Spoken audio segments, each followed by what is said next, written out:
So if we talk specifically about quality, we can assign USDA quality grades. And how we assign those is based on marbling, which again is what we call intramuscular fat, the fat within the muscle. And to talk a little bit more about the carcass and how we got to this point.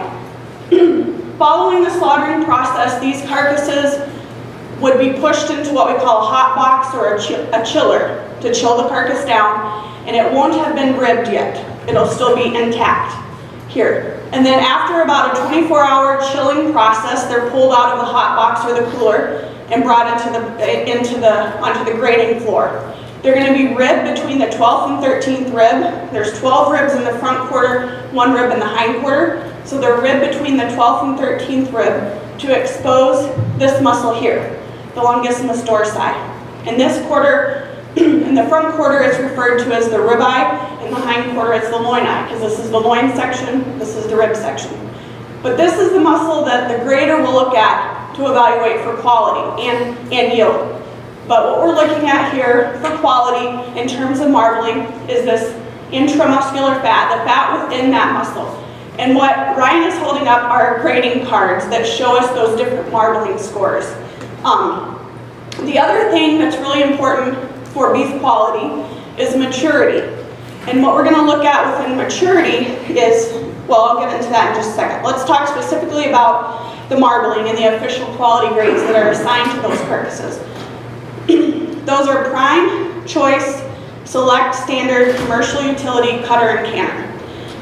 And choice itself, prime and choice are divided into 3 different segments: high choice, mid choice, or low choice. And prime is the same way: high prime, low prime, etc. But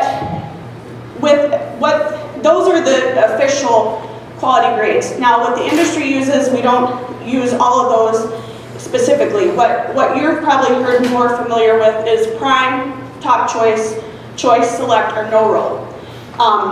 Top choice would be that upper 2/3 of choice, the high choice and mid choice, or average choice.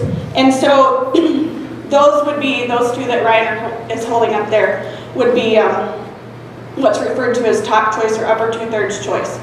Now, no roll would encompass standard, commercial utility, cutter, and canner. You've probably, maybe have never heard of those, but that's what that encompasses. Is it's typically given what they call a no roll stamp for a quality grade. So when we talk about marbling itself, we're mainly concerned with or looking at the amount of marbling that's within that ribeye muscle, the flecks of fat that we can see within there. But also taking into consideration the texture of that. Is it a really fine marbling, smaller pieces that are more evenly distributed, or is it some coarser pieces here throughout the muscle as well? In addition to that, we look at the distribution of that. We'd obviously like to see that marbling throughout the entire muscle, but sometimes you see areas, at the top half of that muscle where you'll see more, and the lower half where you'll see less. So those are things that the grader has to keep in mind, and look at the entire muscle and not just obviously a certain area of it, to when they are applying the quality grade to that.